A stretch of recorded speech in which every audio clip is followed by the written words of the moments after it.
Obviously, early in the week, it was announced that Tiger would be playing with Justin Thomas and Rory McIlroy. I was bricked up. I was fired up about it. Oh, absolutely. I mean, that's really not even debatable. That's got to be the best pairing in golf. But speaking of pairings, I feel like the PGA Tour is missing out a little bit on the pairings that we're seeing in a lot of these golf tournaments.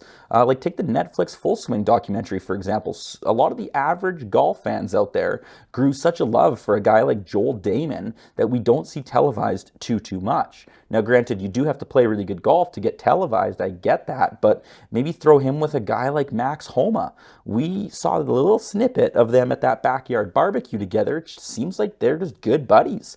Seems like they're super fun to go play nine with or grab a beer and hang out. Like they just seem like good pals. I feel like you'd get a lot more viewership. Mic those guys up and send them out for a round of golf. I think a lot of people would tune in for that. Or better yet, even give us more JT Jordan. We know they're super competitive. We know they're really good friends. And they're some of the best in the world still. So come on, PGA Tour. Let's see more of it.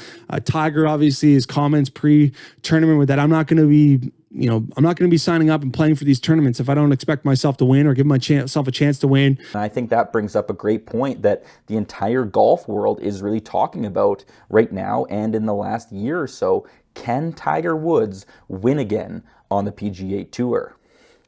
I don't know. It's such tough competition out there. Like, look at the world top 10. Everyone is so good at golf, and any tournament you can watch, you could pick one of potentially 10 winners. The competition is so tight right now that can Tiger Woods break into that top 10 or even win another tournament? I don't know. And let's keep in mind, Tiger isn't just going to go play any tournament out there. He's only going to be playing his Genesis because he's the sponsor, as well as the 4 majors. So, you're looking at 4 to 5 tournaments a year, which is really going to narrow your odds of being able to win. And generally, as a rule of thumb, every golfer tries and preps their absolute hardest for the majors. So it is the strictest competition. So will he win again on the PGA Tour? Let's let the comments section decide on that one. But another moment that happened during the event was Tiger was out driving Rory McIlroy and Justin Thomas all day long, which was completely surprising to me. But Tiger Woods outdrove Justin Thomas on one hole, and he handed Justin Thomas a tampon.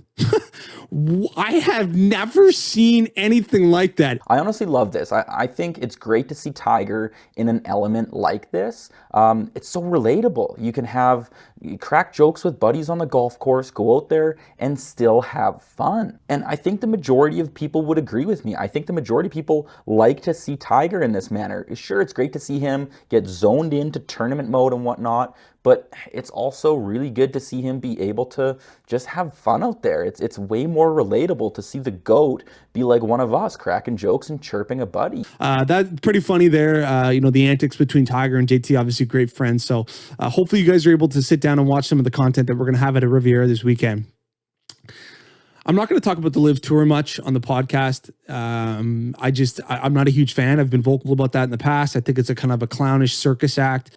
Oh, great. Greg, you couldn't have said it better. I absolutely agree with you. I'm an avid golf fan myself. And you know what? Being a long driver, my favorite golfer is Bryson DeChambeau.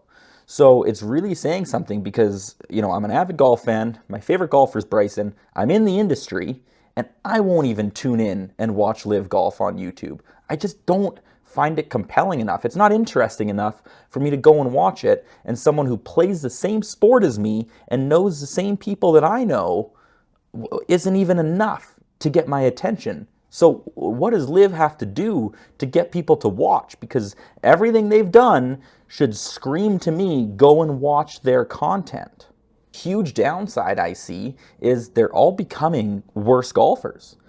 They're not playing the same high level of competitive golf that we're seeing on the PGA Tour, and they're playing worse courses.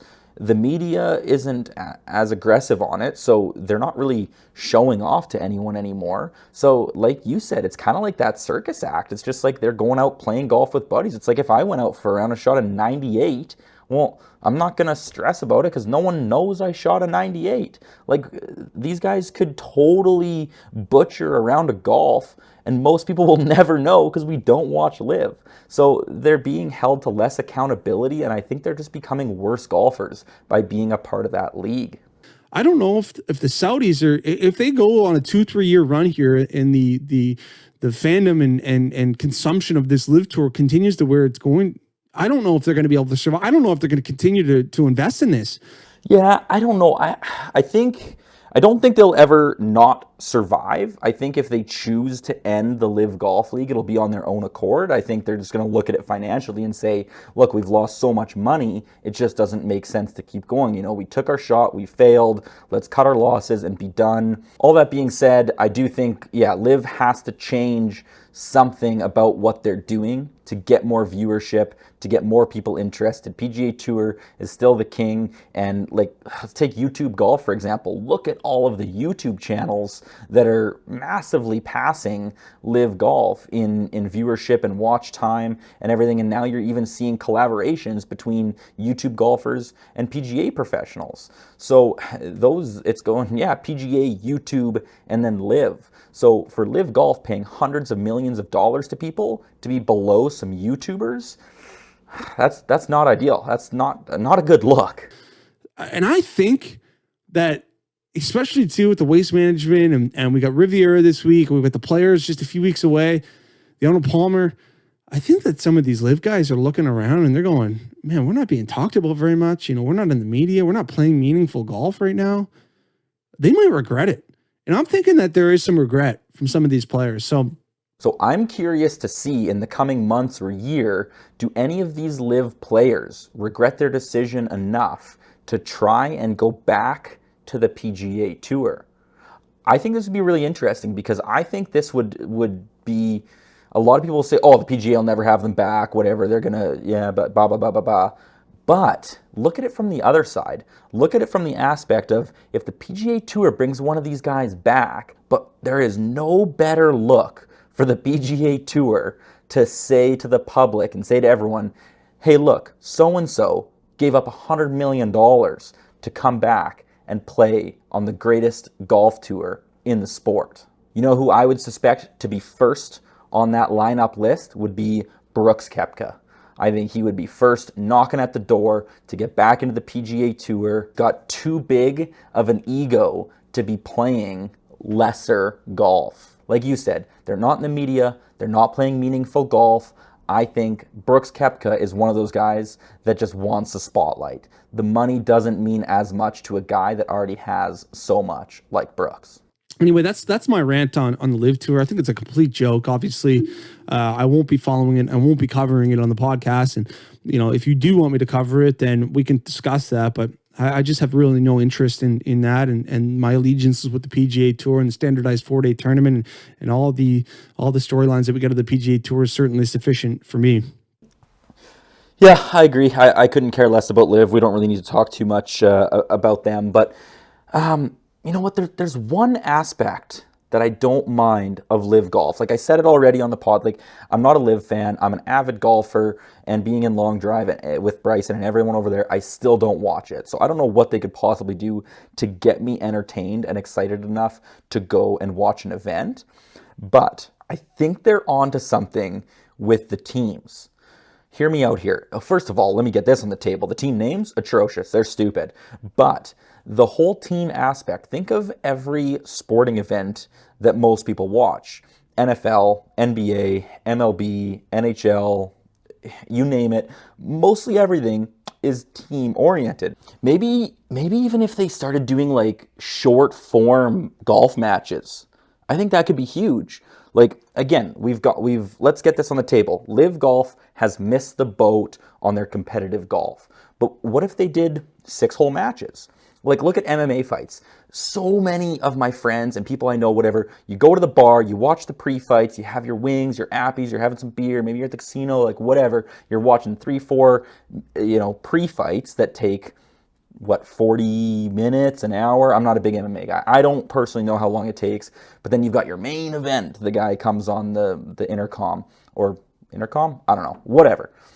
Picture if you had like Brooks and DJ versus Cam Smith and Bryson.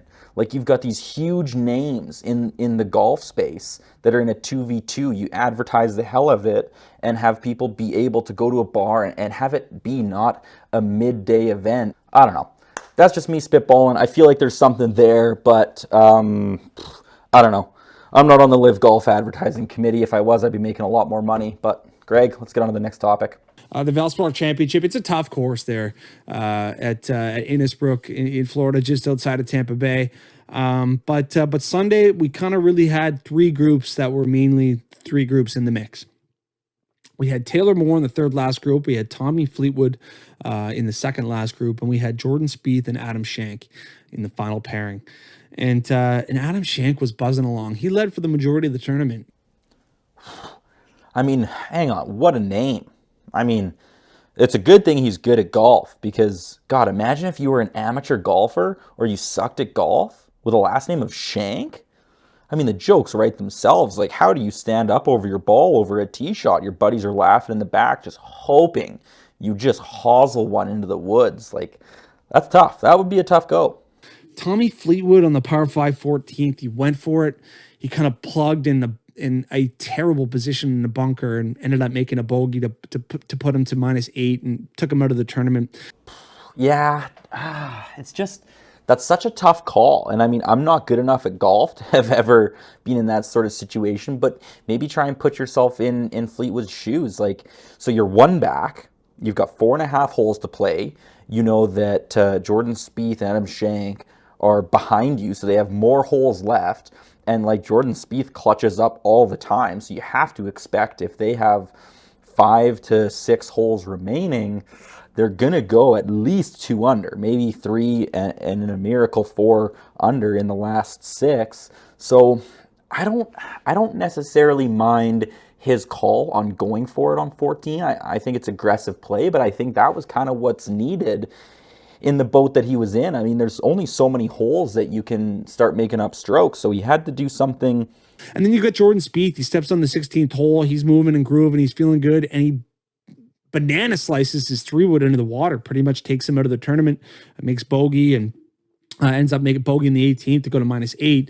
Yeah, that's brutal because then, like when you're in Tommy Fleetwood's shoes, for example, you don't expect Jordan Spieth to snap it into the water and then also bogey on 18.